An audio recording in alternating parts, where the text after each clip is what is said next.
welcome them back to the MAC multiple times, and to embrace us as your local community arts resource, and support us, because you need community support in order to exist. I have to get a little closer. Would you borrow it? Yeah. Possible? Stand close. Stand close. Don't stand too close to me. I think I got it. Yeah. Okay. As long as you put it back. Yeah, I will. Okay. All right. So at the MAC, Clovice will explain to you how this project was born.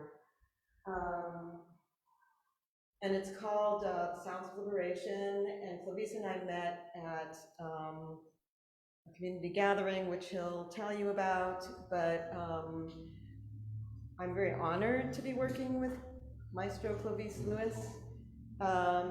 And Victor Hall has been my colleague for quite a few years as an educator here at the MAC, a youth educator and adult educator as well. It's really my honor to have both of them here and also to have you here as well to enjoy this. Also, all of the people on Zoom, please stay muted at all times. Make sure that your view is in speaker mode, and there'll be an opportunity for questions. There's a woman in the Zoom room named Sabrina Klein, and she is your Zoom host for the evening. I want to read the land acknowledgement, which we read at the beginning of all of our events. The MAC acknowledgement acknowledges that we operate on the occupied lands of the people that European settlers call Pomo, Wapo, and Lake Miwok, who have been here since time immemorial. We stand in solidarity with the indigenous peoples of Lake County, who are the past, present, and future stewards of this land. And I'm going to add that I understand also that the work that we do is only the very beginning of work that needs to be done. And I also want to add that this country was built on the backs of Black and brown people, and I want to acknowledge them as well here tonight in particular. Thank you for your time. I'm going to pass this to Clovice, and we're so grateful to have you with us. Thank you.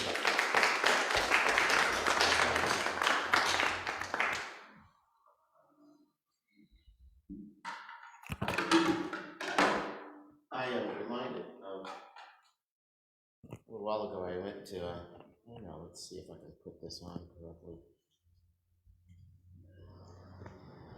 Can you hear me? A while ago I went went on a flight, and I had one of those little pocket tools with me. And the TSA guy took my pocket tool because he said, that's sharp. Can't have that. And I took my cello with me. He took my little one inch knife, and he let me go on the plane with all these metal strings and this big old pointed steel piece. I don't really understand. Anyway, we are here today because in 2019 I wrote a musical called Harlem Voices. And at the time I was at the Starr King School for the Ministry, getting a master's degree in divinity. And one of my professors said, why don't you do a independent study on music and the music of Africa? And I said, what an interesting idea. So I started this really intense study and came to a conclusion that most of the music of Africa is music of liberation. It certainly is in the United States. Our history is replete with examples of how African American people were talking about, dreaming about, singing about, and playing music that had in some way or another resonated with this idea of liberation for very obvious reasons. So I started thinking and came to the realization that as a composer, much of my music was about my life as an African American man in some way or another. It was a way of expressing my reality. So that led me to another question, which was, am I alone? How many other people feel the same way? I spent my life playing as a classical cellist, and most times I was the only black guy in the auditorium. You know, it's like maybe I'd see a janitor here and there, but there was nobody else on stage. When I was 16 years old, I was in Biloxi, Mississippi, and I integrated that orchestra. I went there and I played Bach. And James Shannon, the conductor, let me into the orchestra. And I can remember walking past the trumpet section and somebody saying, I didn't know we were going to let them in. Music is about liberation. And I came to the realization that in my own life, it had a profound effect. And I started wondering, what is the effect of racism for other African Americans? Not only the people who, like me, have mastered in some way, quote, classical music, white music. What is the experience? What is it that brings us to this table? What do we bring? And so I am deeply, deeply honored. When I started this series, Sounds of Liberation, it was all about talking to other Black people, other African American musicians. What is your experience? What is it that informs you? How does this work for you? Are you like me? Are we cut from the same thread? Did that make sense? All right, yeah. Threads, cut from the same cloth, okay? So anyway, this is the third of our Sounds of Liberation interviews where I will be talking and we'll be doing music. And I am deeply honored to welcome my brother, Victor Hall, who The other one. is the other one in the orchestras. Victor is a percussionist, and I say that with all respect. He's one of the best percussionists I've ever met, a master of all of the percussion instruments, and he's sitting in the back, standing in the back of orchestras that I'm playing in front of, and it's most times just you and me. The other one. And it is such a delight to look across the orchestra and see Victor. So we've been playing together for many, many years, and this is the first time we've had a chance to really get to know each other over the period of the last year or so. So you have here, I'm gonna say some words. Yes, indeed. Okay, I'm gonna say some words. I wrote them down so I wouldn't forget them. All right, so one thing I want to be explicit about is this is going to be like a conversation. This is going to be like a conversation. We're going to be talking. Don't want to put you on the spot or anything like that, but nothing is going to come from you that's not from your own experience. And so here we are. I might insert a question or some comment that people in the audience might want to talk about, and later on we'll get that chance to do that. But don't talk about anything that you're not comfortable with. Okay. I'm coming open. Okay. All right. Good. So, so I understand you have something of welcome for us. Oh, yes. This is new to me, but I'm glad to be here. I'm glad to see all of you. I'm glad to share. This right now this is my season. I'm doing many things, especially within Lake County. I'm working on a music village up there on Cop Mountain, and it's a place for retreat, to come hear music and just all kinds of things. And I want to start this with a call and response. I've kind of lost my voice. I've been having a lot of fun the last couple of days. Went to this full moon drum circle Wednesday which a bunch of my friends, I have a lot of friends that are from all over the world, some from Africa, France, Italy, and all that. And that just all happened in the past year and a half. And it's just a blessing to me to see all that culture, you know. So I was up there acting a fool, yelling, screaming, nah. But anyway, what we're gonna do, this is a Liberian from Africa. This is a call and response. It's called Funga, and Funga is a welcoming, is welcoming you to the ceremony. And so I'm just gonna say it verbally first. If I start with the drums, I go, Funga la fea, ashe, ashe, and you repeat back.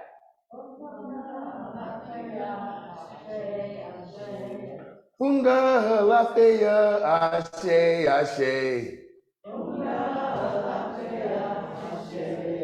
Again, Funga la fea, ashe, ashe.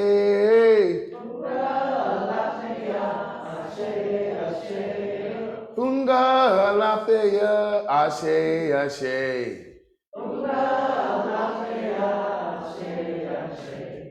Ashe, ashe, ashe, ashe. Ashe, ashe,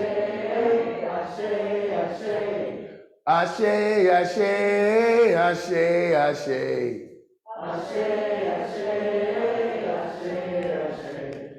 Ashe, ashe, ashe, ashe.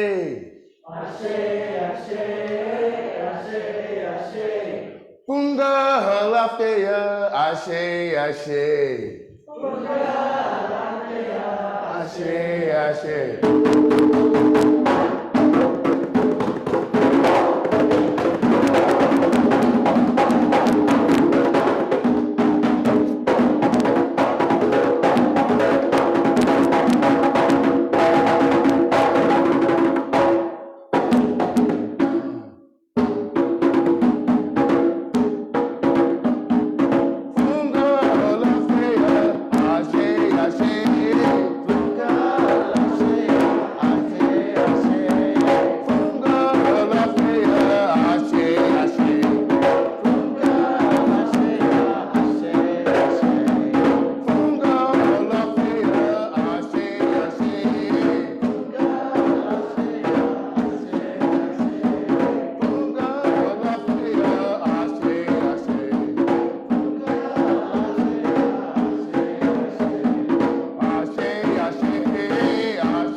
Percussionist.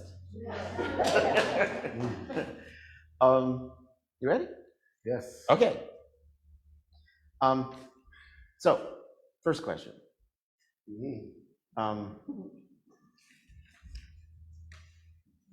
How do you identify racially, ethnically, or culturally? Well, I'm one of 12 siblings. So I raised in Santa Rosa, California. And I was born in 1960, so I had all the 60s to go through.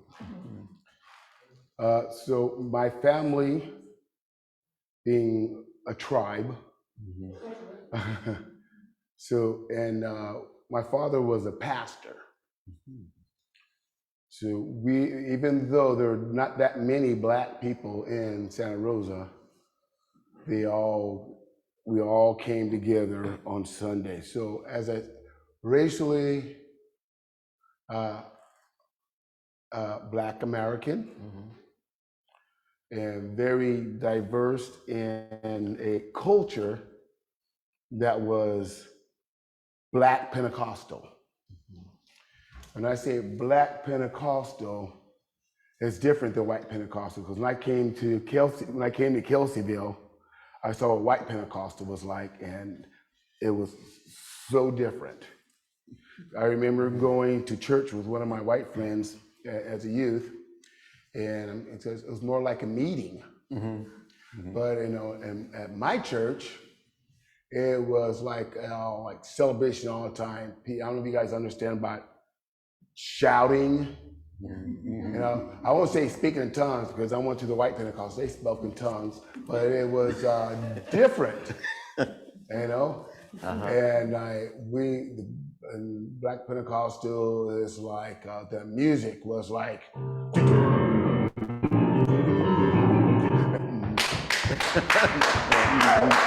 right? And shouting and carrying on, and just, and you can don't look at the clock on the wall. It has nothing to do with it. Okay? I slept on many a pew as a youth.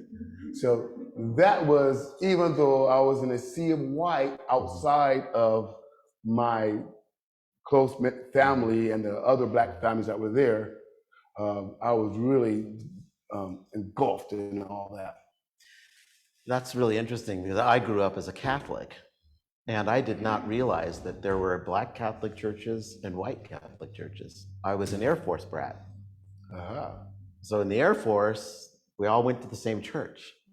And then when we were off base, my family was out of step. We would often go to the white Catholic churches, and we were not welcome. But I was going to ask you a little later on about religion, but I am curious about the role of religion. Can I tell a little story about you? Sure. Okay. Last Sunday, Victor and I were playing at a predominantly Black church around here. And we were playing Amazing Grace. And I looked across to you, and you were doing some stuff on the keyboard I'd never seen before.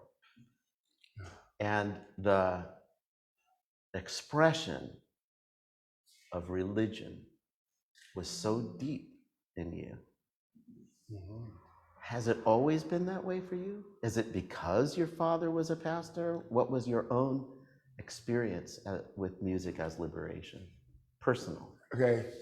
As I'm considered, called a PK. You may have heard that phrase before. Pastor's kid, preacher's kid. Well, as a growing up in the church, most of that was more like just a kid running around, a spectator, right? And I didn't come into my knowing God. But at that time, I was just going through the motions. And as I grew up and became and knowing of God, but finding myself in situations where I needed personal intervention myself, and I began to seek God on a one-to-one personal level. That was a huge difference. Okay, other than just growing up as a PK. But I think everybody has in their deep cellular memory, right right before that bus hits, they go, "Oh God, oh my God," right before the smash, right? And everybody gets a little, "Oh, okay, yeah." Well, it was kind of one of those memories. It wasn't a bus, but it was something tragic for me. Then I said, well, I do know there's another way. And that's when, at that point in my life, that's when I really made a spiritual connection. And from then on, it wasn't, you have to go to a place where other people are meeting, or it was more of a one-on-one at that point. Growing up as you did, in Santa Rosa, I think there were some similarities in the way that we grew up, you and I. As a military brat, I was in a white world all the time. For us, it wasn't so much about race as rank.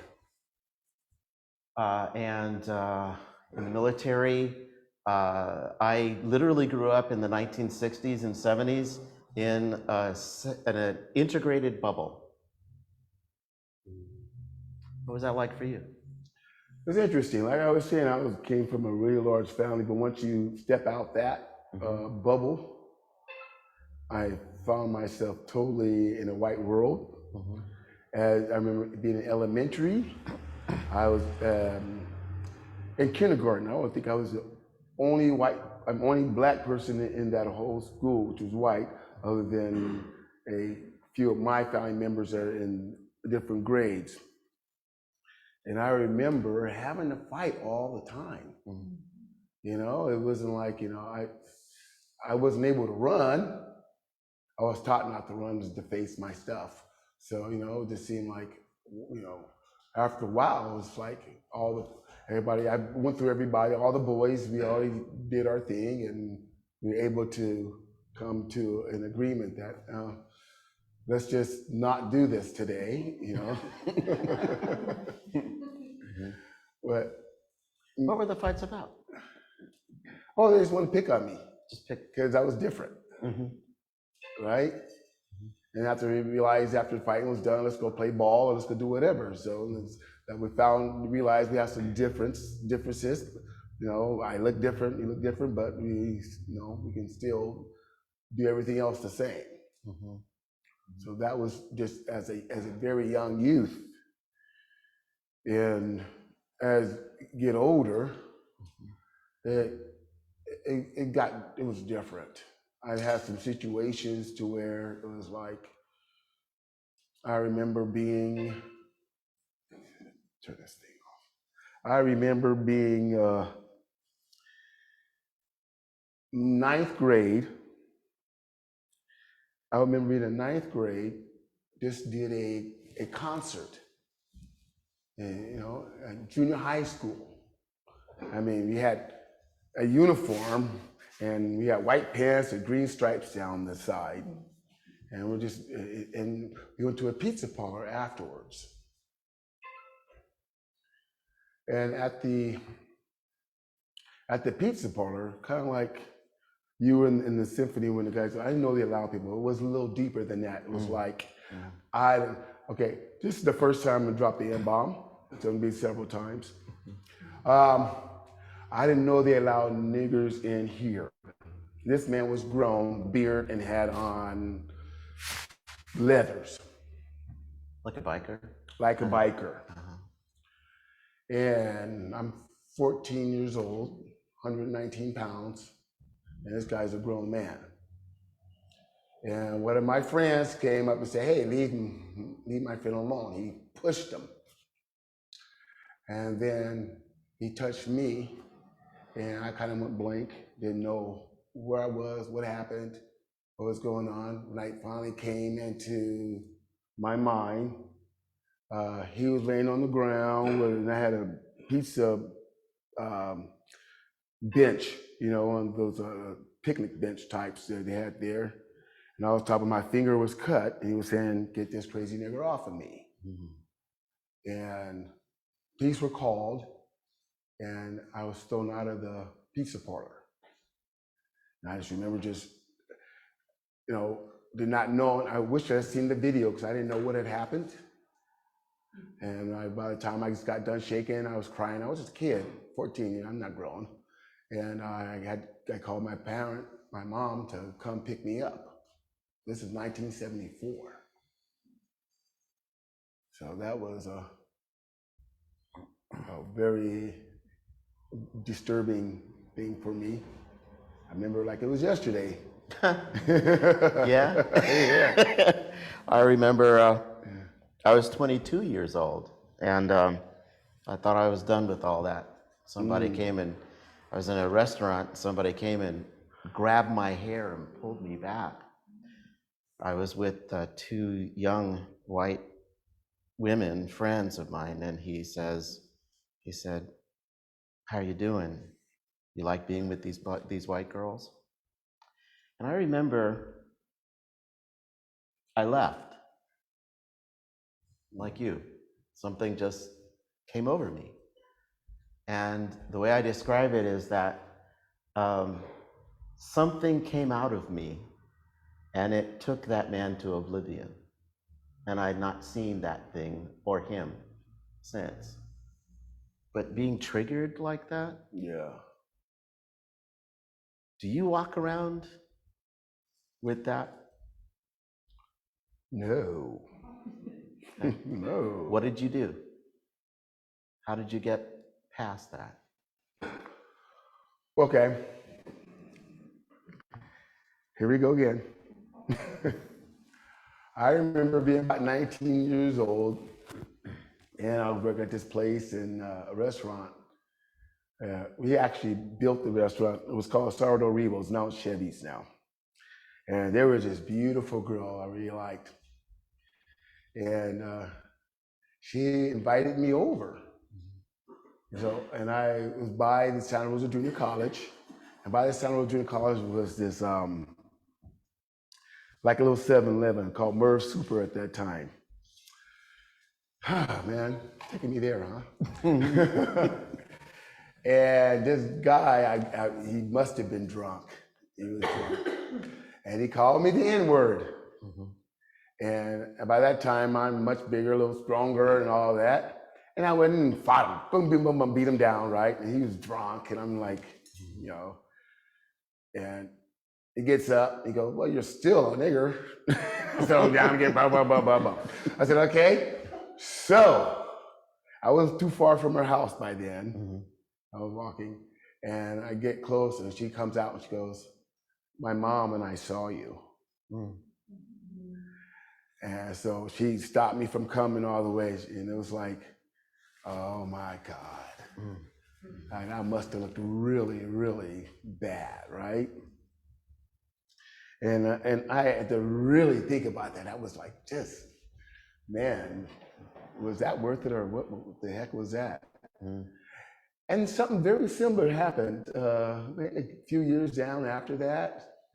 And the hair raised on the back of my neck, and then I looked at him, and I started laughing. I said, oh no, I'm not doing this again. I'm not doing this again. I call that the spidey sense. Yeah. and he was looking at me like I'm crazy because I'm laughing, right? And I mean, he's supposed to have pushed that button, right? But I removed that button because it didn't serve me.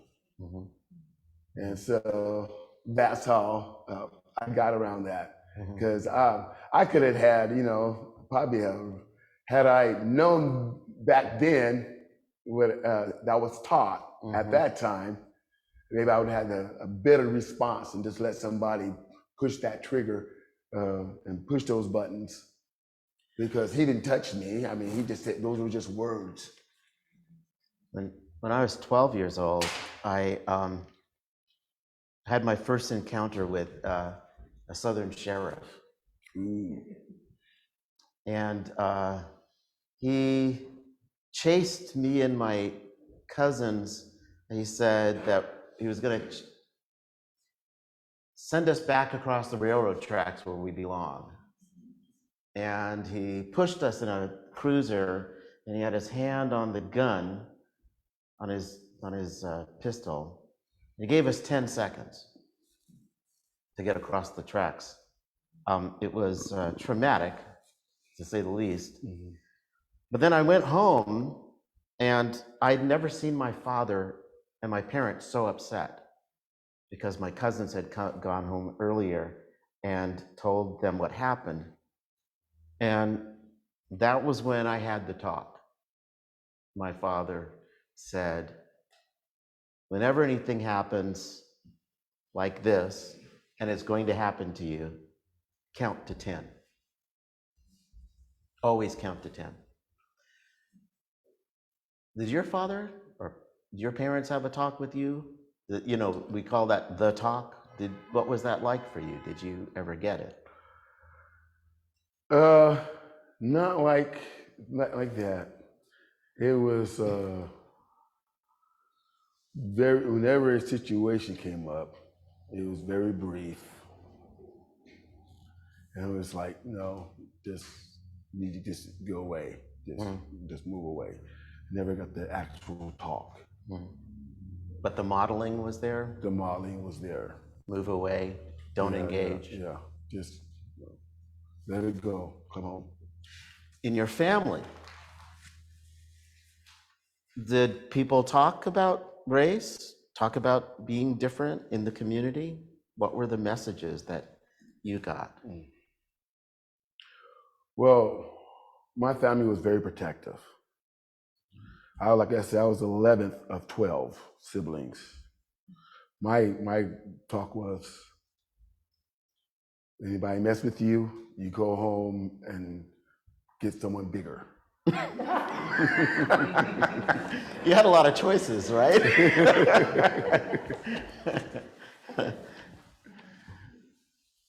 So when I had nephews and nieces, I was in that line bigger.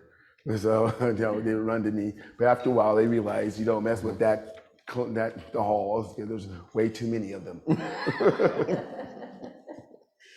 Well, I know you went to the military. 23 years, yes. 23 years. 23 years. So did you retire from the Army? Yes, I did. Okay. And what were you doing in the Army?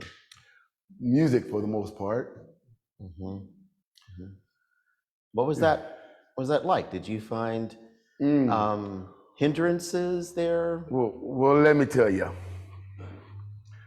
I'm a Santa Rosa boy, and it wasn't too bad here, as I realized on the scale. Yeah, I remember it was in February. It was like a February like this February, right? You walk around in t-shirts, right? And Oakland is where we a de-embarkation, as you want to call it. And I got in the plane and landed in New Jersey. Mind you, it was 67 degrees here. And I was in t-shirts and got to New Jersey, and the hawk was just this cold was just like needles in my skin. I had no idea. I never even left Northern California before in my life.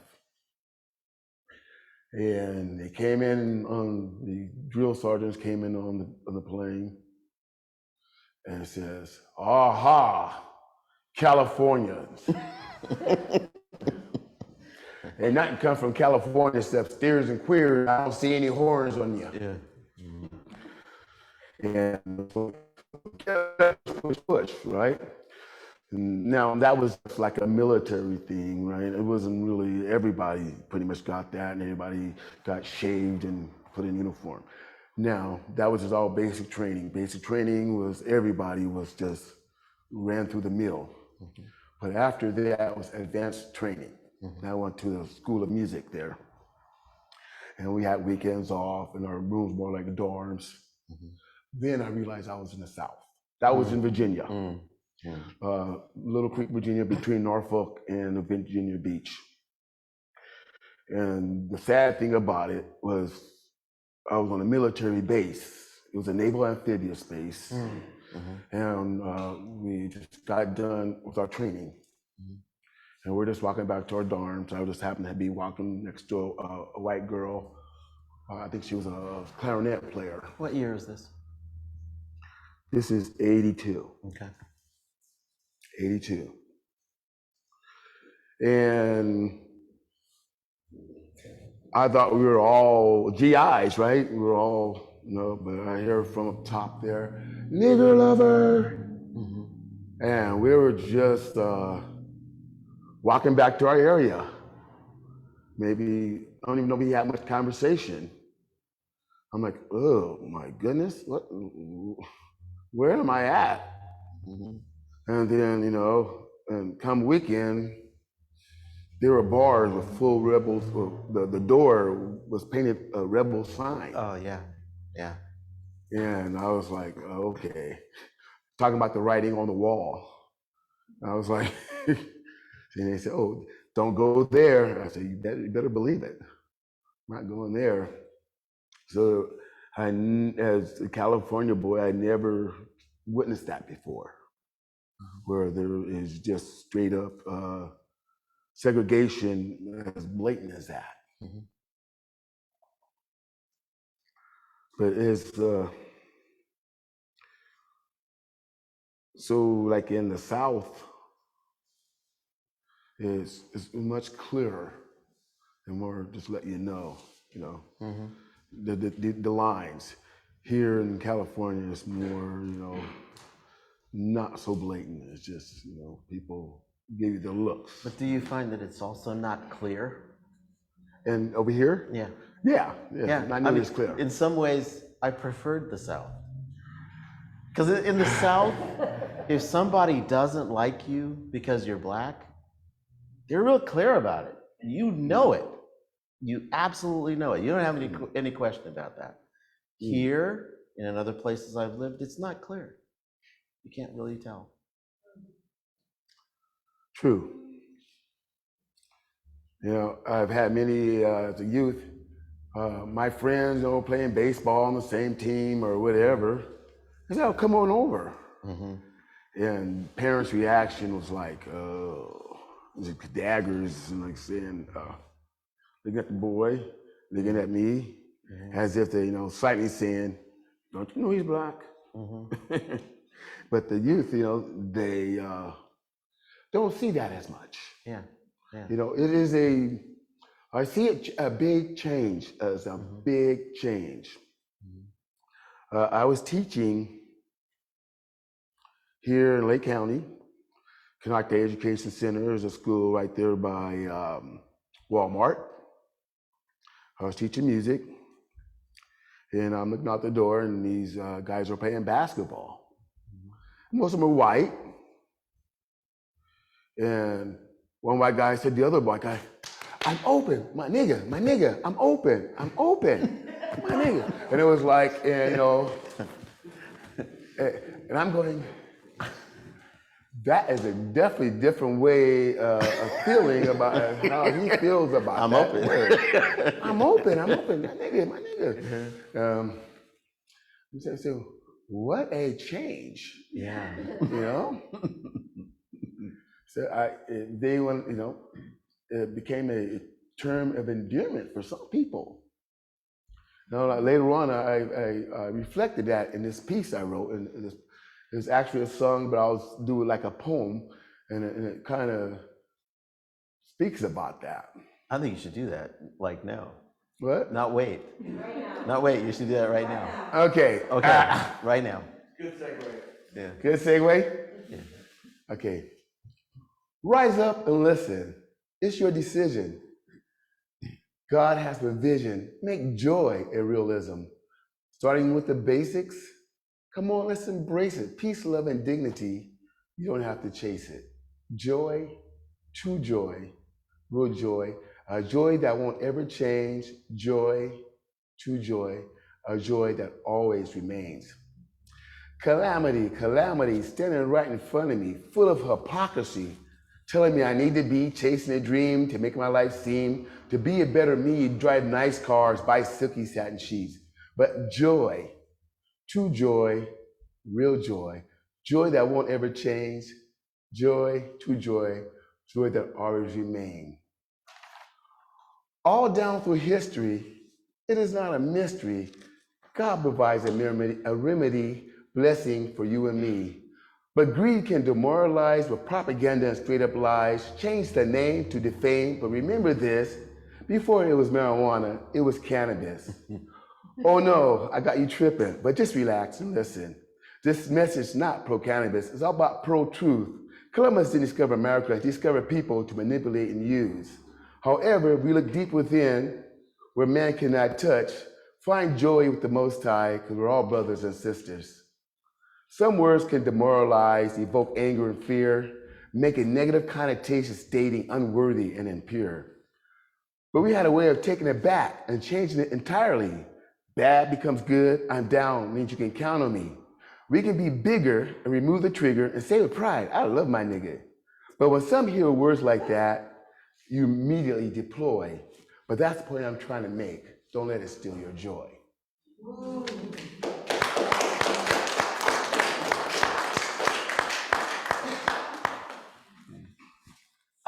love that. I love that. And I was thinking as you were saying that about controversies now that are going on. You know, we're in Black History Month, and there are people out there who are saying, well, you can opt out of studying. Carol, my wife, and I were talking about that just today, about how there is this move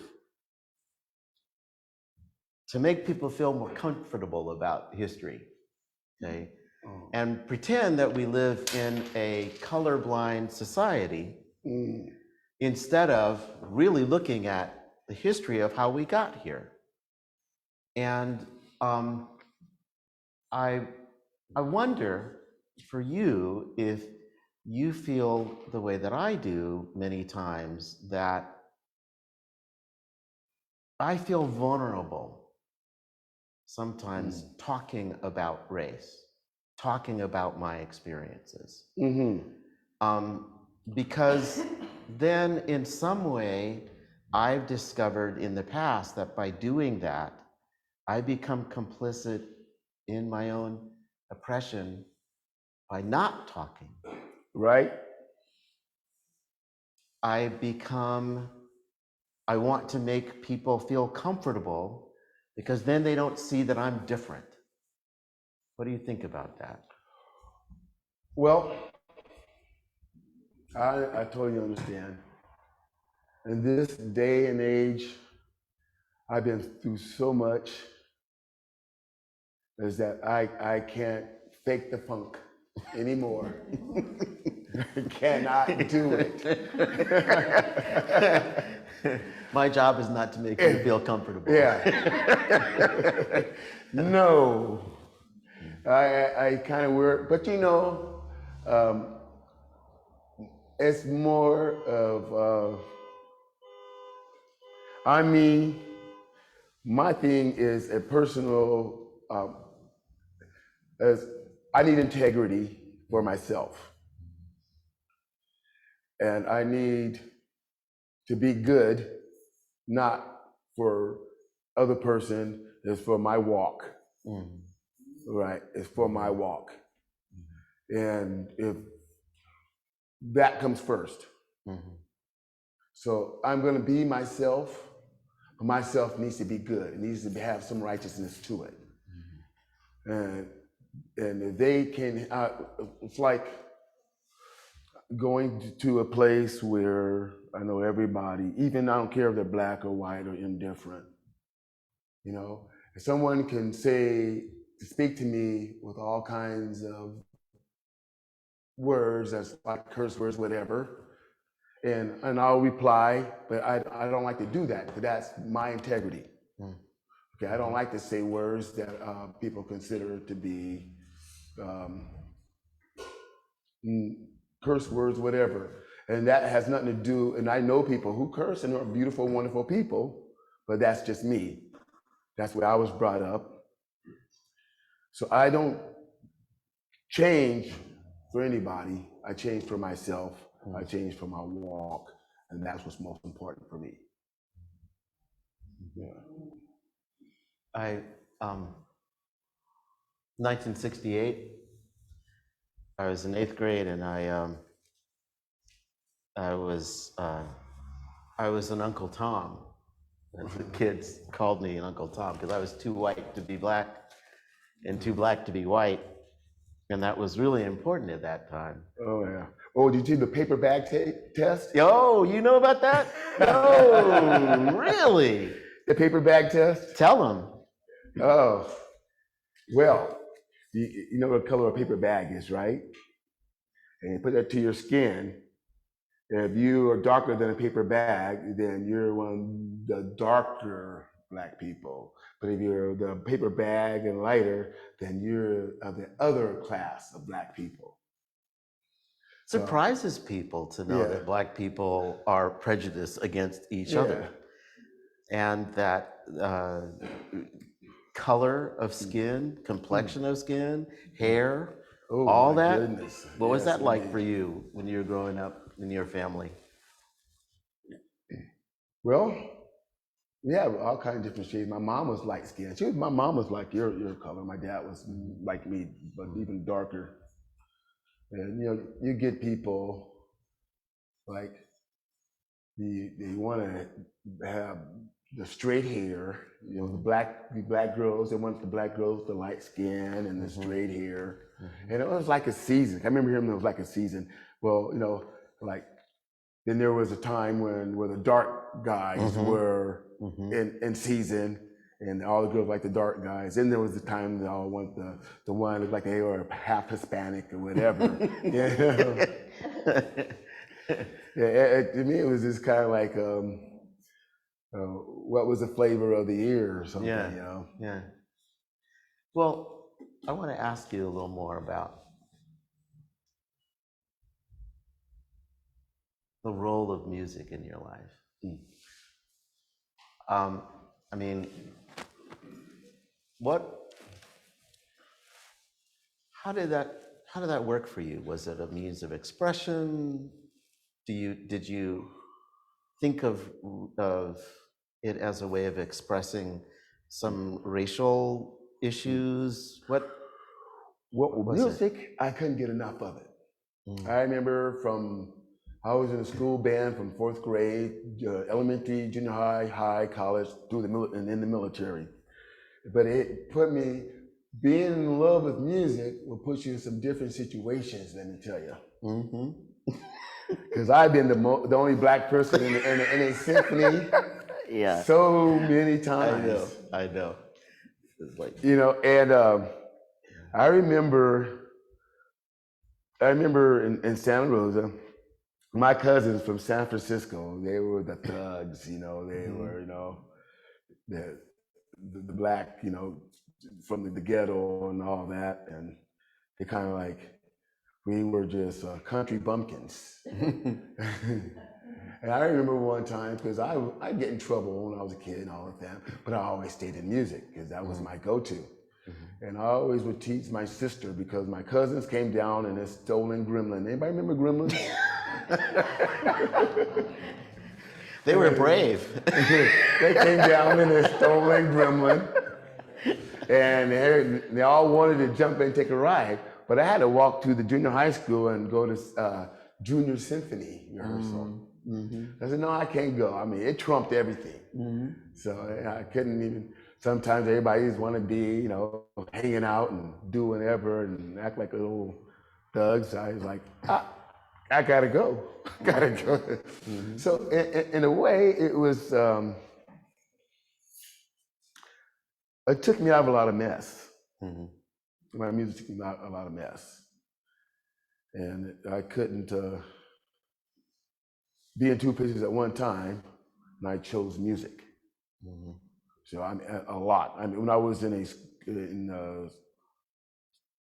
junior high, we practiced like 3 to 5 times a week. That's the rock band, And my white friends thought it was funny to name the band after my hair at that time. It was called Steel Wool.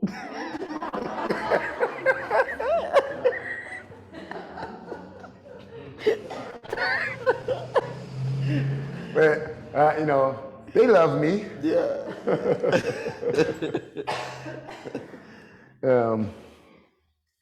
Yeah, and then we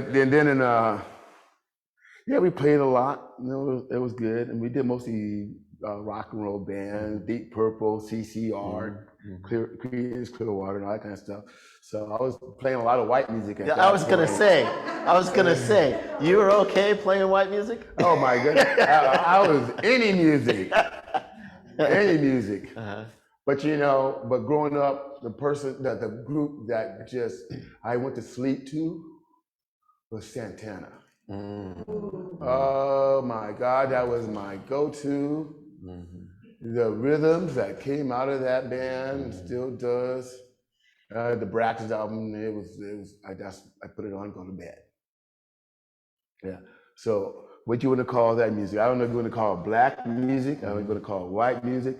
It's funny when people say play that Latin music, but what they're saying is playing that Afro influx of music, because Carlos would tell you he got those rhythms playing down at the wharf. Yeah. Exactly. And they just had them drum circles. He infused all that drumming in there, and it just gripped me. It was just so. Even though I was playing in bands like that, and in church, the drumming was just fantastic, and the rhythms and all that. So it kind of reminded me a little bit of that, but even better because the deep African rooted music. And as a kid, you know, my older sisters and brothers, they had to watch me because they're like, you know, that's your job now. I brought you up, you bring him up. But at the Sonoma State, they had this Olatunji. Olatunji was this African guy of Nigeria, and he taught African drumming and dancing. And I was a little kid, I was like, just, wow, this is so cool. Then, then I just started becoming one of the drummers at a very young age. Then my family started their own African drum and dance troupe called Oduduwa. Well, my nephews and my brothers and I would play drums, and my sisters would do the African dancing. I'm sorry to interrupt you, but it sounds like quite a pivot, actually. Did you take on this sort of persona of African, did you want to know where you came from? Did you become really interested in African things? Did you sort of incorporate the Afrocentric? Oh yeah, the dashiki and the hair cutter? Yeah, oh yeah. Yeah, I still have a dashiki. Yeah, dashiki. Well, I don't have the hair. Yeah. That's why I say I love that shirt. Yeah. Yeah. I mean, I kind of wore a lot of different things. I was internationally excited about different things. Whereas as I got to see so many different things, I love to see that. Like I was saying earlier, I was at a drum circle Wednesday night, and sometimes you hear people speaking Spanish, Italian, French. A lot of West Africans speak French, and I was just like enthralled at all that culture around me, and I was just immersed, and I was just like, oh yeah, you know. I love it when all different type of people come together for a common awesomeness, especially around music. Oh yeah. Yeah. Even this is how now I fell in love with classical music. If anyone knows ever seen watch a symphony, especially when they got strings. Sometimes you get the brass and woodwinds, all that, and when you especially got the strings, percussionists, they count a lot. They don't play much. They count a lot. Yeah. So during all that counting, I'm listening. And all of a sudden, I'm starting to hum and see all this music, and it's just beautiful. Just listening to the band. Sometimes I'm going to come out from behind and go out in front so I can hear it from up there. And it's just like I think some of it just has a lot of soul. I like Tchaikovsky. I mean, he has a groove. Yeah. I mean, Beethoven has that, Tchaikovsky, 1812 Overture. Yeah. Oh, come on. He was a vegetarian. He was a vegetarian. Oh, well, I changed my mind then. Yeah. He's a vegetarian. Yeah. He like meat. Yeah. I just talking about music, I just wanted to know, you write your own music, right? Most definitely. Do you consider yourself more of a performer or a composer? And what is the role of composition in your life? Mostly I definitely would say composer. I'm a composer. I'm in a 10-piece band called Midnight Sun. And my job is to make it groove. I mean, it's to put some rhythm, make sure the rhythm is hot, a hot rhythm. And I like to be able to, I don't want to be as a performer, but I want to make bodies move. You know, I want to, even when it's jazz, I want it to be dun you know. I want to see that wiggle, you know. And I really don't want to be too cerebral about the music, unless, you know, I'm just sitting and people are talking and there's a sit down thing, then I'll get more, you know, start doing, I don't know how to say in layman terms, just go get, my friends call it holy modal. Holy modal? Holy modal. Holy modal, I love I that. mean, because, you know, there's that, you know, that don't, but then there's that, yeah. you know, and then, you know, if we're at a cafe, people are sitting down, they're not dancing, there's no dance floor, you know, then they say, get a holy modal on them. Yeah. But other than that, you know, it's all about making people move their rumps, you know. I know you like to improvise. Oh, yeah. When you came in, the audience came in, we were improvising all of that. But before, we were having so much fun that I don't know about you, but I was kind of feeling like, well, we should just tell people not to come here because we were having so much fun. I know, I was like, we're done. Yeah, it's like, you know, now. we're gonna do this tonight. It was really, really fun. So I want. Oh, thank you. Thank you. I want to get to some music too, because do you have something that you composed, something of yours? Or we could just do yeah, well, I was doing one earlier. It's like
So, the composer in me is hearing the spiritual influence. The bass line is really interesting.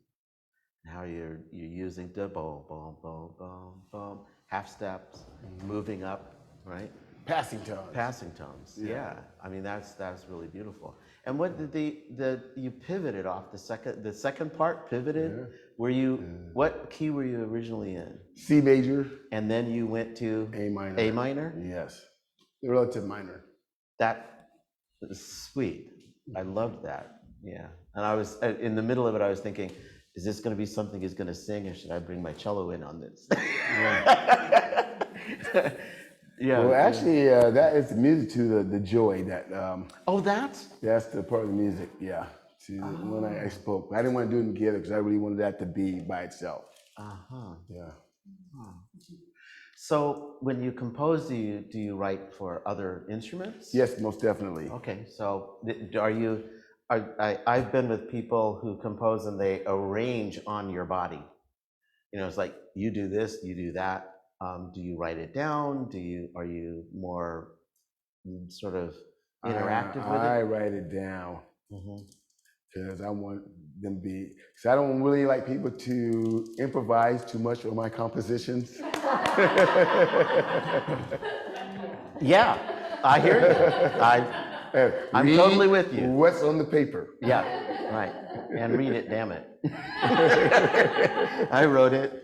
You should read it and play it. Yeah, yeah.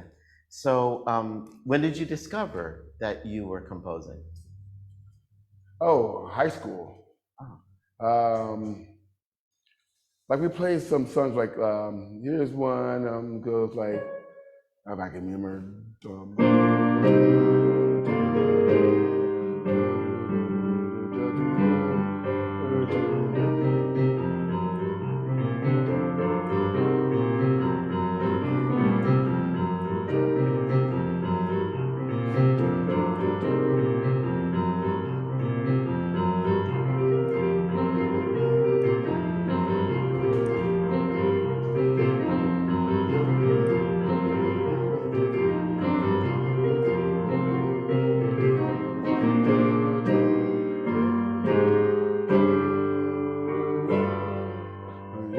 It goes longer than that, but it's I did that one in high school and went to this a competition type of thing. Yeah. You know, got like it was cool. I got third place guy who took a Dixieland and wrote it out for a big band, and it's like that. But it was fun. So when did you move to percussion? I mean, it's not that you play, or do you consider the piano a percussion instrument too? The piano was a definite because it's been Yeah. right. It's Right, definitely. right. Yeah. But then broaden the palette to percussion. Have you always been attracted to percussion? Always. Uh-huh. When I was like 6 years old, 5, probably younger, I can't even, maybe 4, 5, 6. Like I said, I was in a Pentecostal church, and music was just like, that's what made you move. Had people shouting. Anybody know what shouting is? They don't know. It's a dance. It's a Holy Ghost dance. Okay. It made people move and shout and move. I had my little tom tom. It was like a Indian tom tom. It was like this, and I just, and then I finally, got to as the other. It was like a progression. You start on drums, then you move to keyboard. That's how it was a rite of passage. And I know that not only in black church, but also in like in Latin bands. Not talking about like Mexican bands. I'm talking about like Cuban, Puerto Rico, like that. I don't care if you play trumpet, keyboard, guitar, whatever, you're a percussionist first. Because it's all about that rhythm. So that's how it progressed. You want to play some music? Yeah. You want to play with me? Yeah, I'll play with you.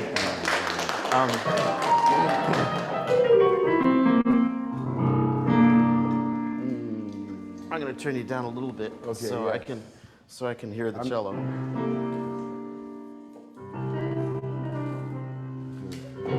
So, you want to do like oh, you do.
Yeah, that was good.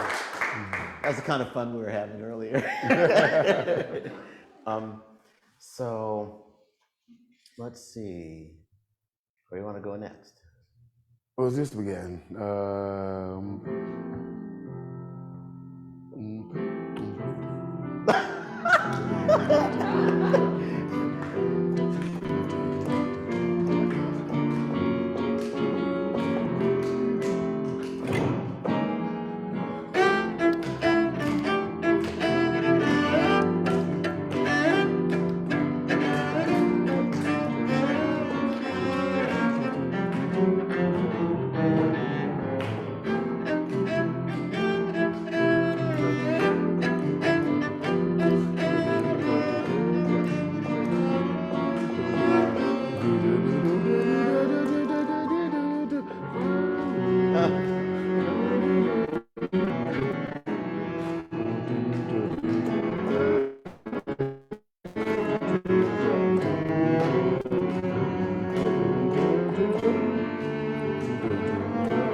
That was fun.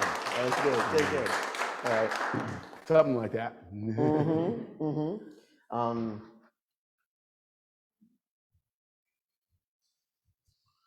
don't know, play. Just, I have so much fun with this. You want to just improvise something? Something atmospheric? Atmospheric, okay. So that's a 2-5-1 type stuff. Yeah.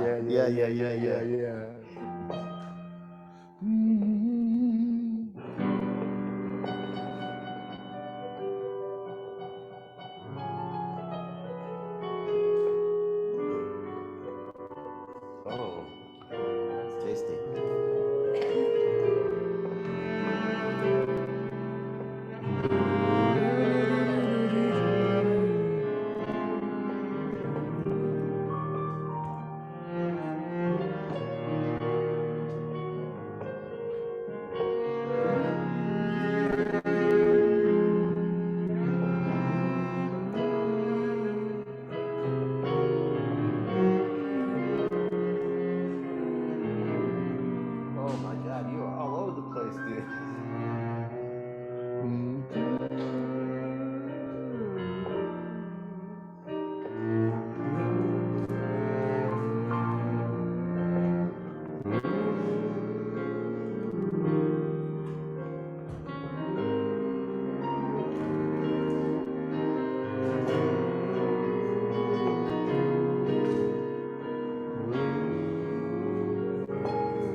questions?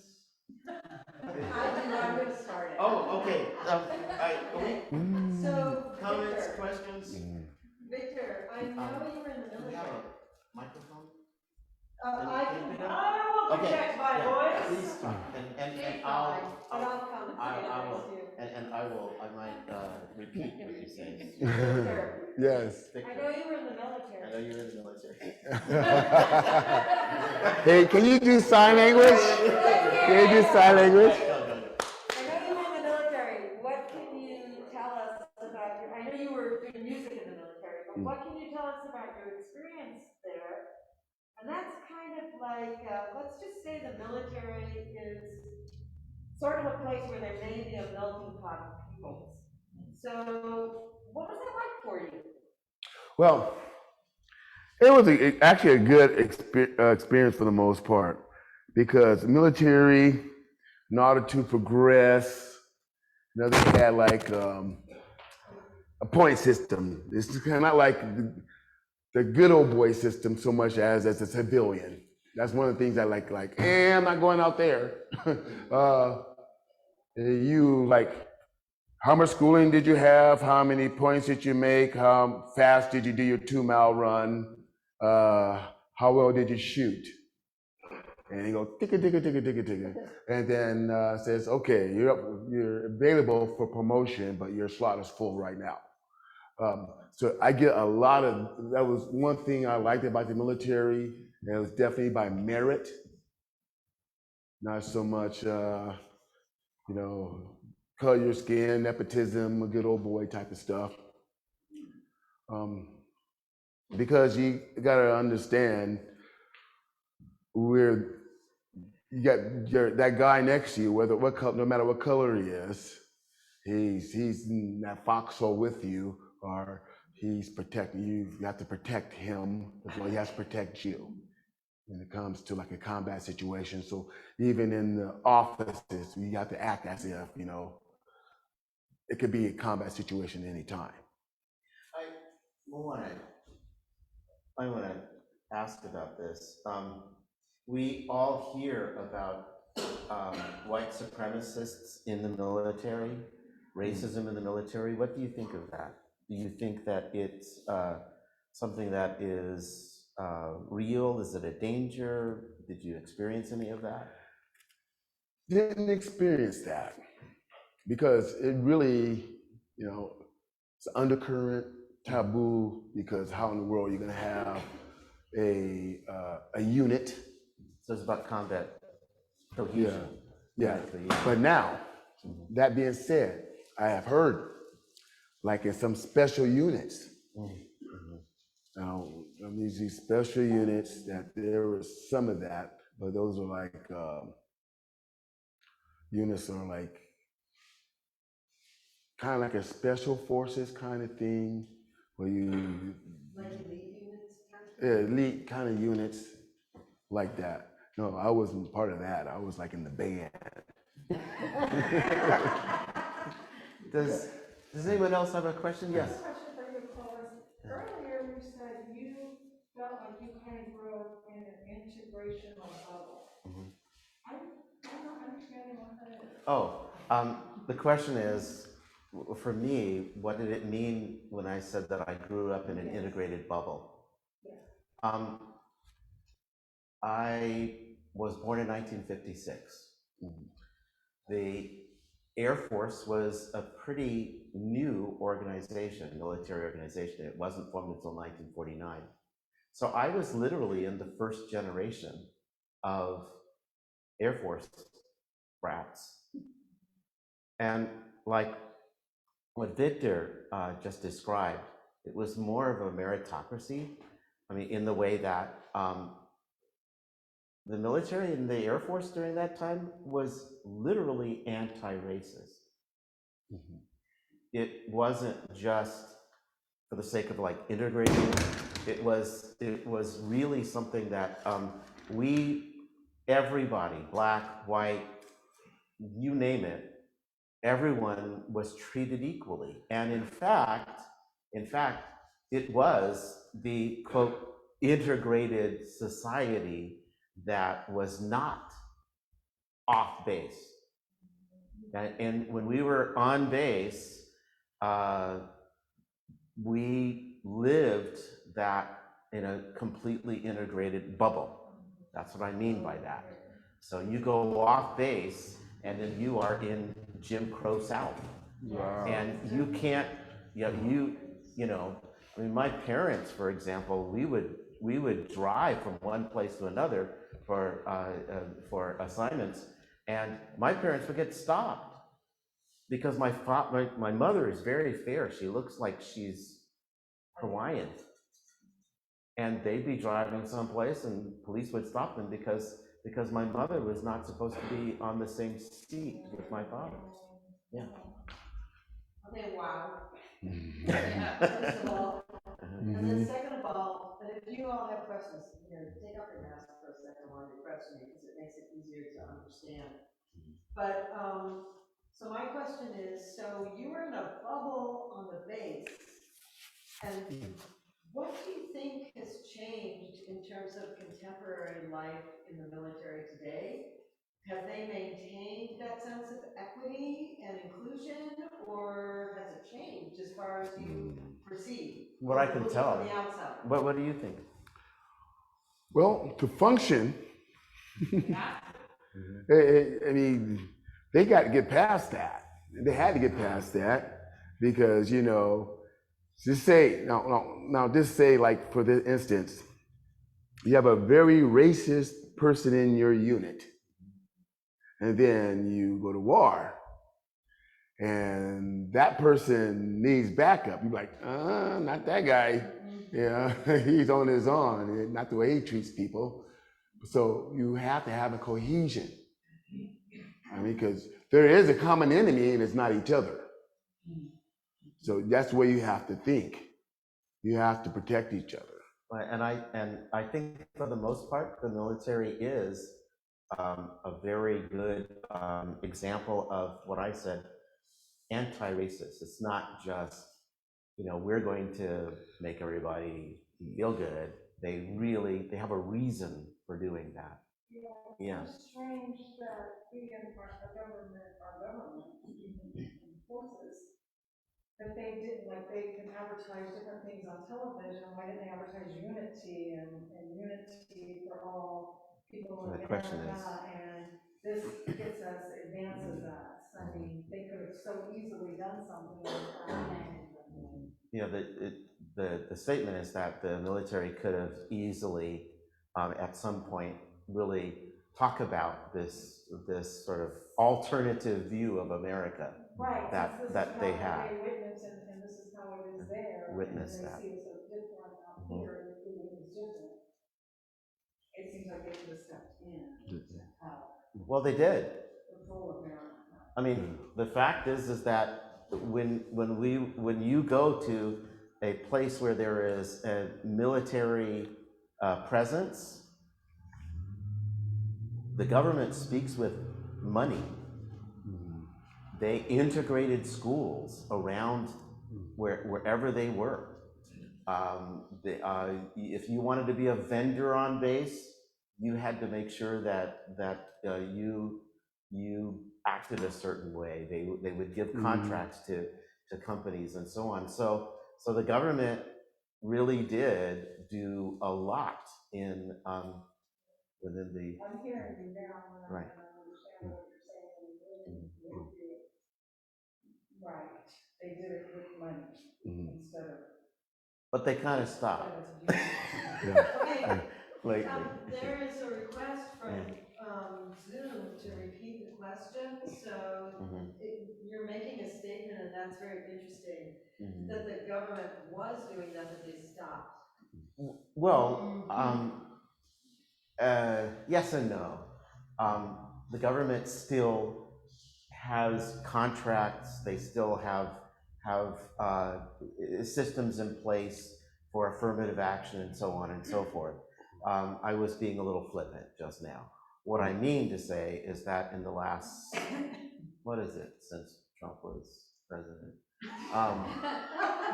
In the last whatever,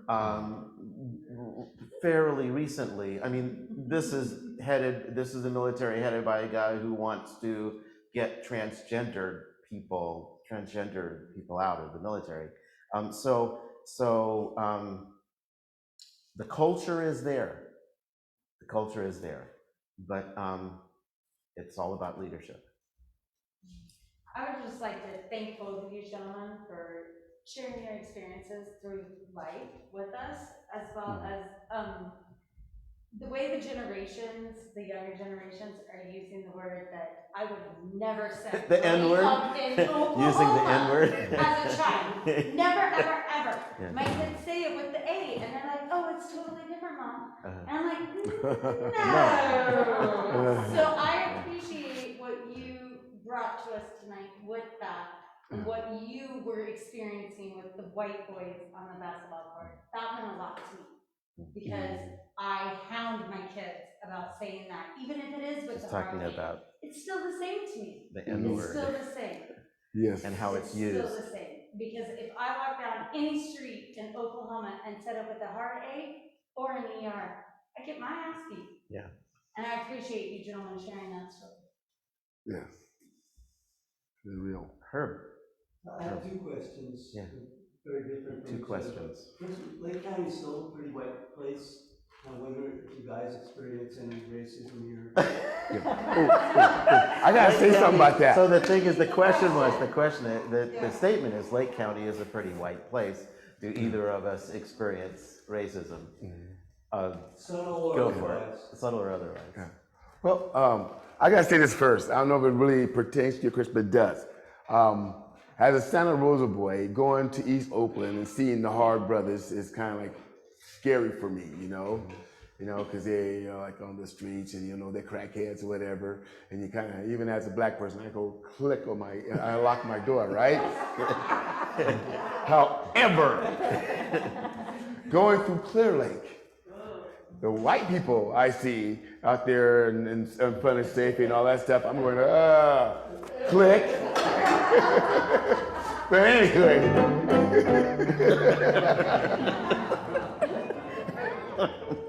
Hey, so at that part, it's kind of different for me because it's not all of Lake County, of course. You got places like, what's that place start with the B, upper crust up there, and Buckingham. Yeah. So you have all kinds, but there's areas here. I know there's like there's biker clubs and stuff like that.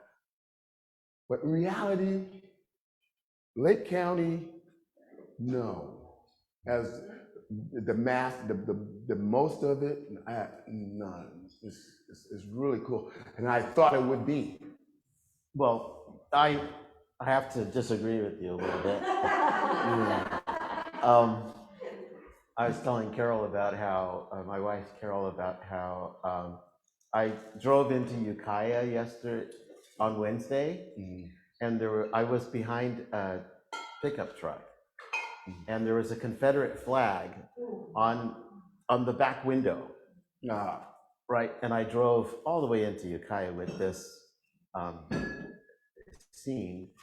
There have been times when I've walked down my where I've been walking, and gets kind of dicey sometimes.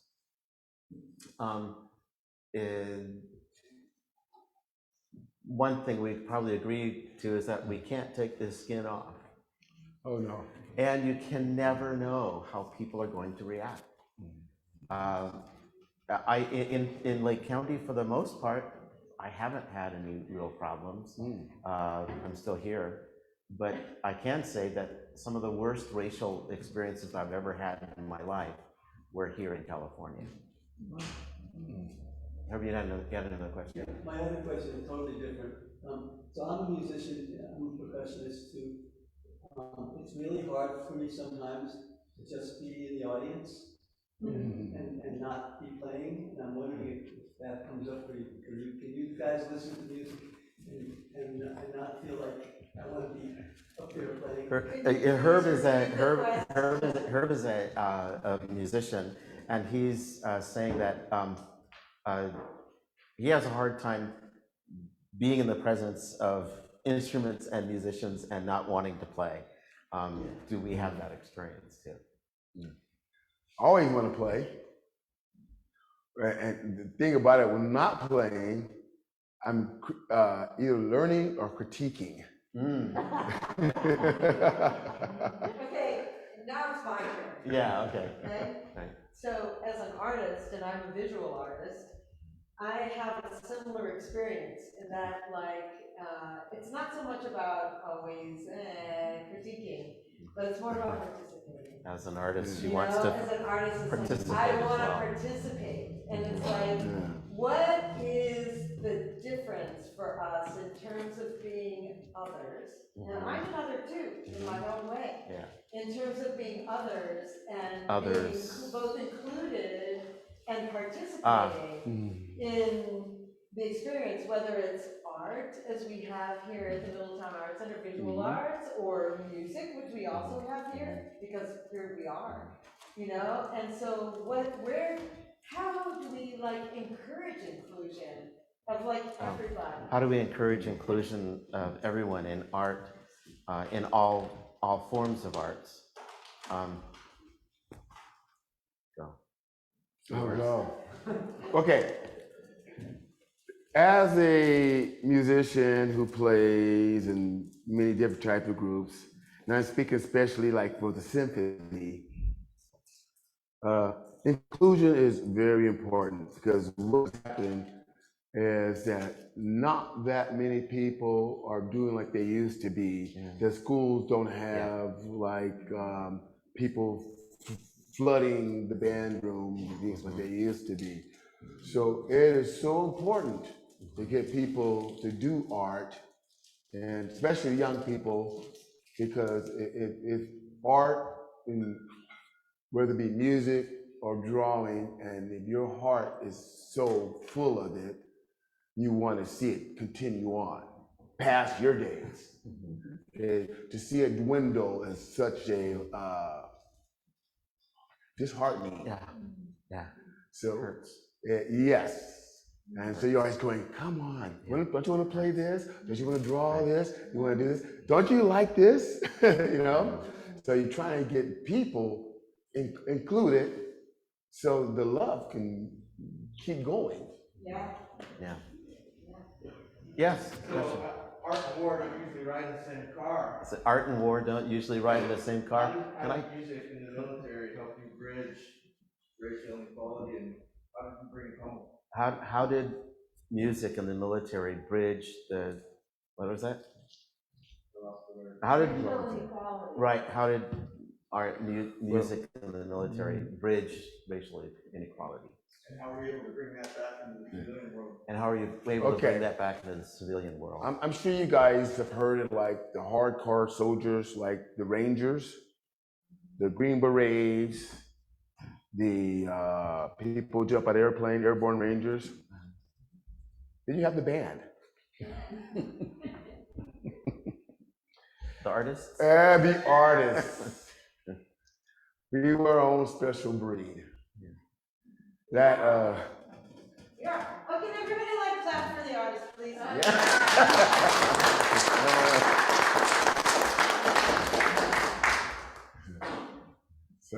So that's how we maintain. We're band together, not a pun. Well, kind of. We band together, and after when I was in Korea. Oh yes, I want to hear about Korea. I had the most. I did not want to go. I was in Washington. What's the name of that? Fort Lewis, Washington. And I was close to home. It took me 14 hours drive back home to Santa Rosa. And after 7 years of trying to hide and not me, they said, "Oh yeah, you're going." But why Korea? But anyway, it was. They had the Olympics in Korea in '88, and I went there in '89, and there was still a lot of that energy left over. And I do music in the military during the day, and I go play at the Hyatt Regency at night. Oh. And they loved American music. And mainly what I was doing was Dixieland. Really? Yeah. It was like, here's my Dixieland, because they were paying and I was playing. But then they had a place they called All That Jazz, was kind of nice too. So that really, it was really good. I mean, I didn't get much sleep. It was either military, then I go play. It was just, and then I go play, because, here I am, a young soldier in a different world, being a soldier and a musician. We had lots of fun. I lost so much weight in Korea. Being poor, there was no time to sleep. There was too much time for fun. Victor, this is a weird question. This is a weird question. Okay, everybody, I am Israeli, and so I grew up in a military world. Oh. So I want to know, how did you end up being a musician in the military? What is that about? How did you end up being a How musician in okay. the military? What's that about? All right, here it is.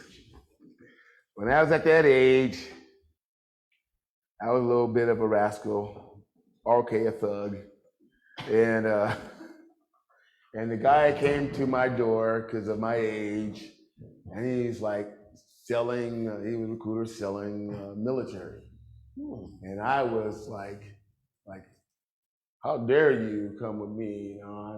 I'm hard. You're a hard ass. I was being a hard ass, and I was mocking them and stuff. I said, well, what am I gonna do in the military? Play music? I had no clue they had a band. I had no clue. And he said, yeah, sure. I said, no, really? Yeah, sure. You go to San Francisco, 6th Army was there at that time. You take an audition, and then you pass basic training. Then you go to the music school. I quit being a hard ass. I said, okay, I'm interested. Can you tell me some more? So at that time, I mean, it was tough getting in. I didn't have that high of a score, but I passed. I went to basic. I tell you, that military music institution it is military. You eat, sleep, music, and military till it's time, to pass out, and you're tired. And when you practice, I mean, after I don't know if you've ever been in a school where you did music.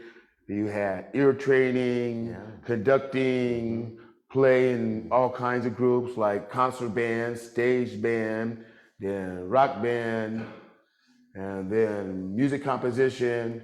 Then that's the end of the day. You go eat your dinner. Then you go back to the music room, back to the music school, and they had you in a small cubicle with a little window in the door this big. In that window, you put your student number in. Somebody comes and count how many hours you practiced after school. So it was hardcore, even as a musician. Kind of cool though. Oh God, I loved it.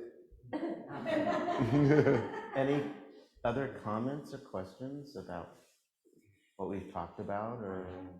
Oh, Mary has a question. Yeah, Mary. It's not a question.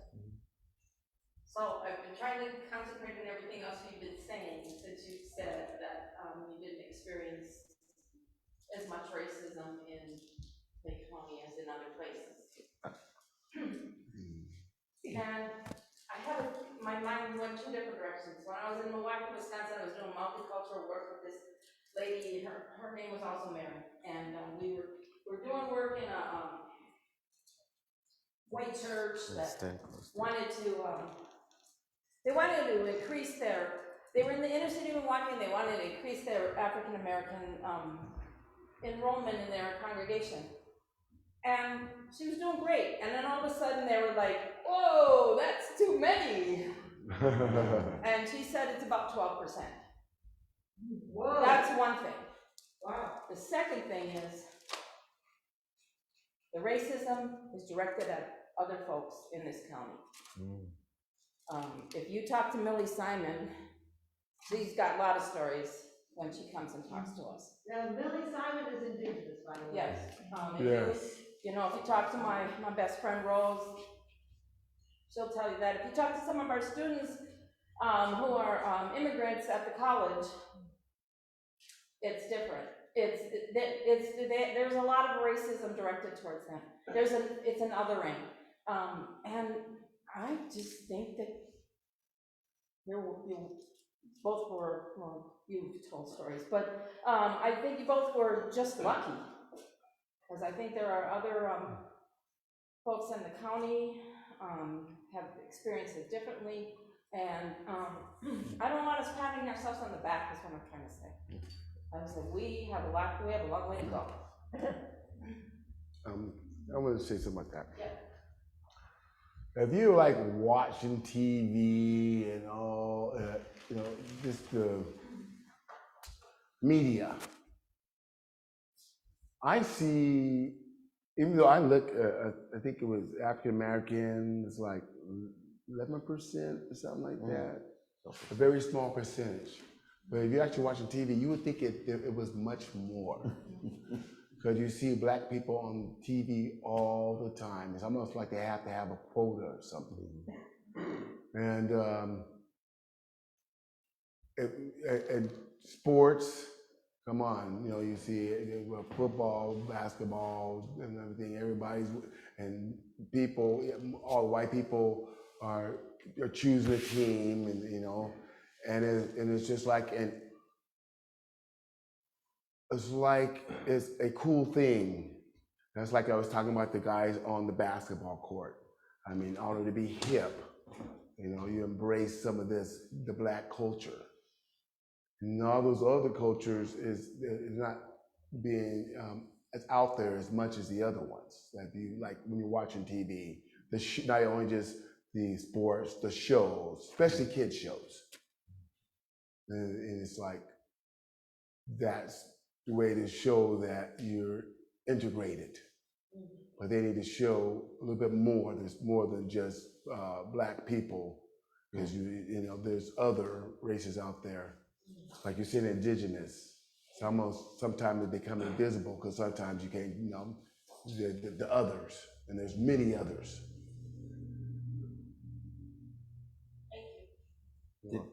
Did you have a question or something?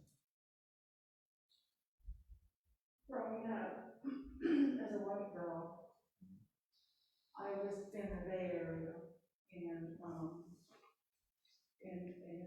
I grew up in Richmond. Growing up as a white girl in Richmond. Right, as a youngster. Okay, and then,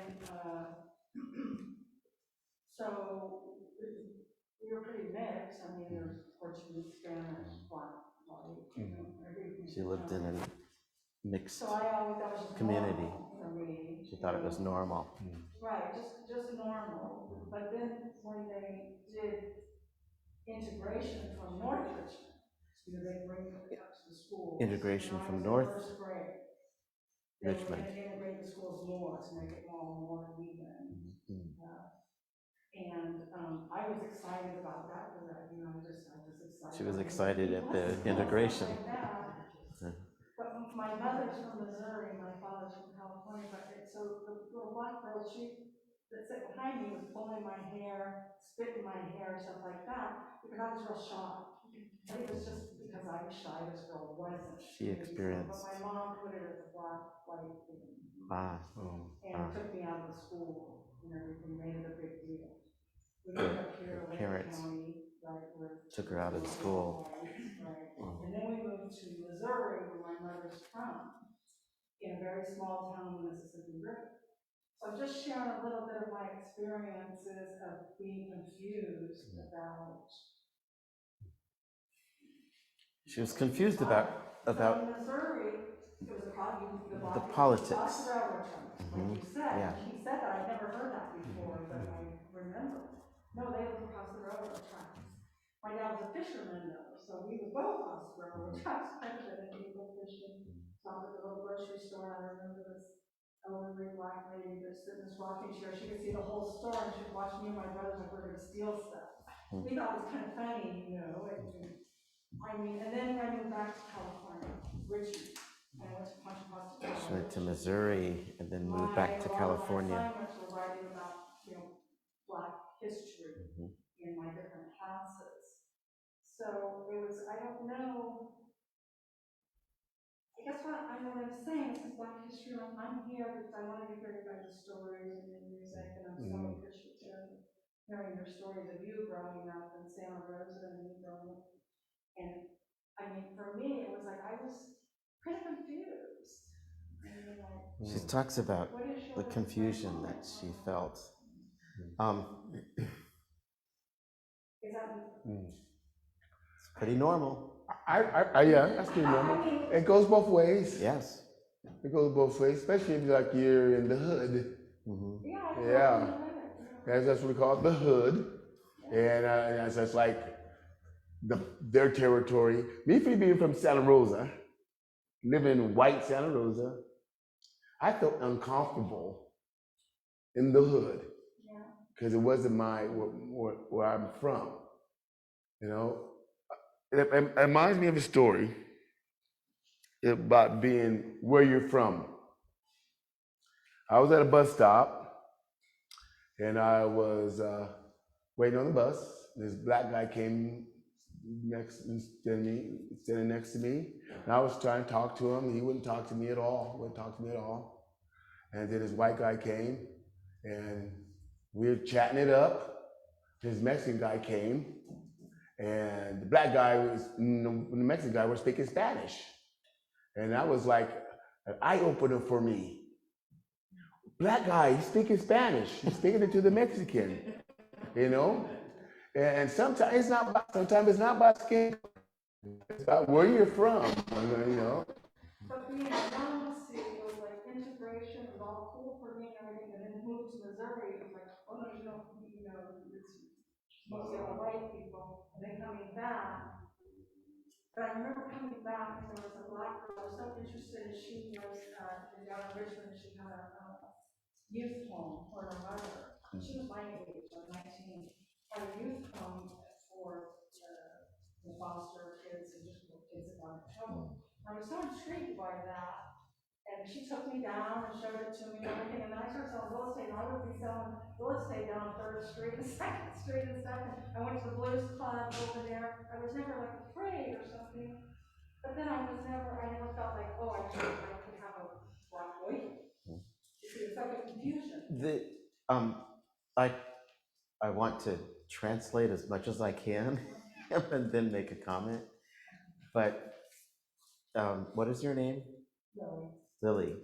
Lily's talking about confusion about, I guess in some ways, racial identities and racial roles and ethnicity and so on, that we can have this in this luminal space, a lot of confusion about where people are from a sort of a racial perspective, cultural and ethnic. And I think that the confusion is real. And as a matter of fact, I know in my own life, I experienced something very much similar to what Victor did. As an Air Force kid, I lived in that, quote, integrated bubble. And I would go and visit my cousins in Mobile, Alabama, and it was a different world. It was a different world. And I'll tell you, I'd go to the South and feel very, very uncomfortable because there were so many black folk there. And I'm not used to it. Not used to it at all. So it's kind of the same, we experience the same fears. Exactly. So- It's normal. So I want to ask a question. I think I'm close enough to Clovice's microphone to ask this question.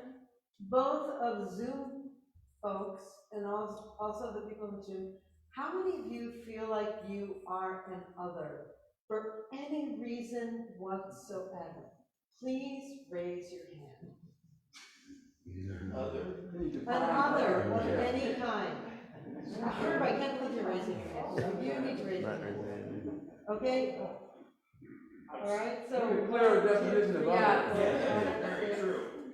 Oh, if you feel like you're another, If you feel like you're an other. or have been please raise your othered. hand. We need Or a have been clearer othered definition of historically. other. I'm adopted. Yeah. That's an other as well. It's like, that is a place where we, as other as we are, we unify in that we have the experience of being an other.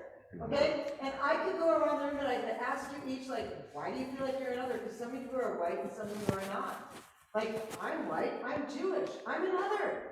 For goodness sakes, it's like historically, my history is like, oh my friggin' God, I don't even want to be a part of it, to be honest with you. You know, and I know you, Herb, are sitting right across from me here, you have the exact same experience. I don't know if you feel the same way, you know? Yeah, so, and then at the same time, I look at my colleagues here, and I go like, my heart hurts and feels for you so deeply for the experience of being an other. And I can look at an Asian person and an indigenous person, whether they be indigenous from this area, of which there are so many, or you know, the people who have always been here, or indigenous of more southern from here, i.e. Mexico, and more south from here. And it's like, I am different from you, my culture, my heritage is different from yours, and yet I have the experience of being an other of you to the exact or different, and different is exact, actually, in my opinion.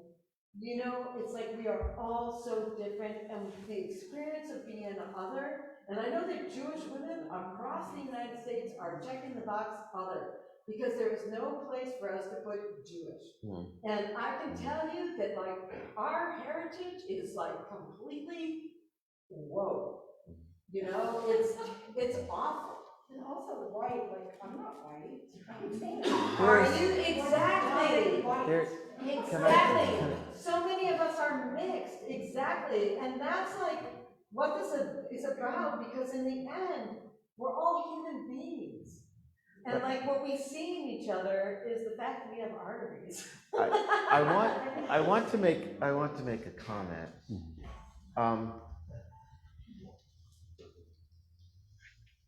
And you can say whatever you want. We have a myth of being in a melting pot. That myth is just a myth. It has made us feel very comfortable over time. Now we have another myth, and the myth is we live in a colorblind society. And it is probably more damaging and dangerous than anything else that we've faced as a nation. Because what it does is it says your history, your background is not something to be honored. It's not something to be understood. So now we're at this place, well, because we had a black president, because of Colin Powell,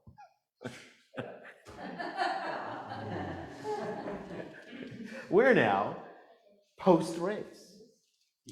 And we're not. We never have been, and probably never will be. And when you combine that with this other phenomena that happens, where we've all had this idea that we were racing towards the day when everyone is going to be judged by the content of their character, not by the color of their skin.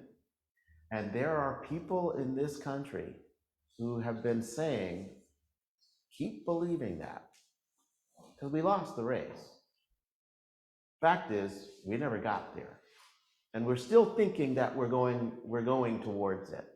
There are people in this country who know better because they've been blowing up the racetrack. Okay? So we're in a place where we can talk about othering, we can talk about race relations and so on, but until we actually have these conversations, we are in trouble. Right, we need to communicate. We're in trouble. Right. A lot of people out. And so part of the reason why we're here, part of the reason why we're doing this Sounds of Liberation is because we want to talk about art, we want to talk about race, we want to talk about all of these things and have these open conversations for people in our community. Right. So, thank you very much. Thank you.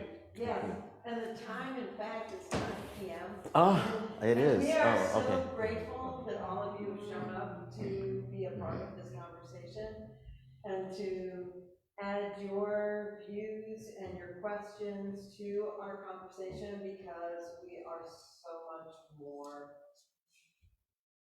colorful Yeah. I love that. together, you know?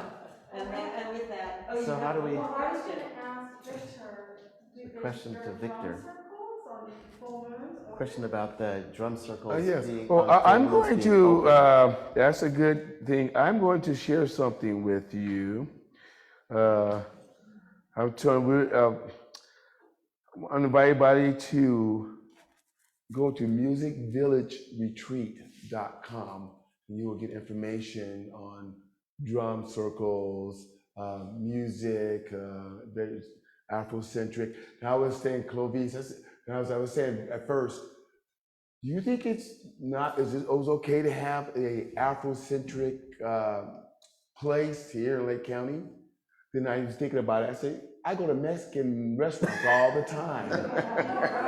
Yeah. But wait a second, okay? Because this is a great time. It's almost 9 o'clock, but it's a great time to talk about the fact that you've got a Mardi Gras thing happening next Mardi week. Gras. Music Village, right? Music. Oh, let me make sure I do that right. Okay, one thing and then the next. Okay. Musicvillageretreat.com. Musicvillageretreat.com. And then next weekend, there's a Mardi Gras. Next Saturday, next Saturday, not tomorrow, but next Saturday, we have Mardi Gras at the American Legion Hall. And around 3 o'clock, we're gonna do a Mardi Gras parade from the Austin Park to the American Legion Hall, which is also on Austin Road. And then we're gonna have live music. I'll be performing with the band. We're playing music. It's a benefit for the Children's Museum of Art and Science. That's where I teach, Children's Museum of Art and Science. And we're gonna have all kinds of food, games, auctions, and music. Okay, and he teaches here as well. I teach And it. I want to add to that while we're promoting that from 4 to 6 p.m., the Middletown Art Center is offering a traditional ecological knowledge and fire management panel on Zoom only. And because we live in a fire impacted region, I encourage you all to attend that as well. So do both. Spend the afternoon doing stuff that's good for you. Yes. So, I don't know of any graceful way to say that we're done. But we're done. And thank you for being with us. And Victor. Thank you, Victor. Thank you guys all for coming. It was beautiful. Thank you. We could finish with a song, that would be great. Let's Well, actually you play. Let's You play. Let Victor play. do that little African piece. What? The little African piece that we did earlier. What? That. Oh! Yeah. Oh yeah, that was cool. That was fun.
Wonderful.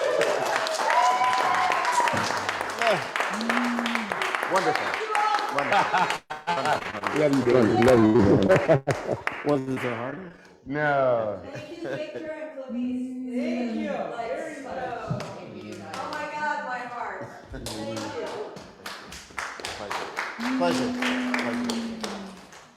Oh, you want this? Oh, for those of you who are still here and the kids who are still here, I want to recognize the youth, the young adults from AmeriCorps who have joined us this evening.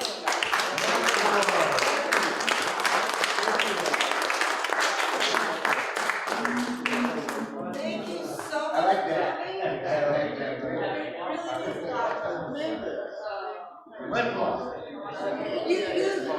You guys have no idea that in this room, between 40 and 50% of people who lost their homes in the other. So, good entire but, hello.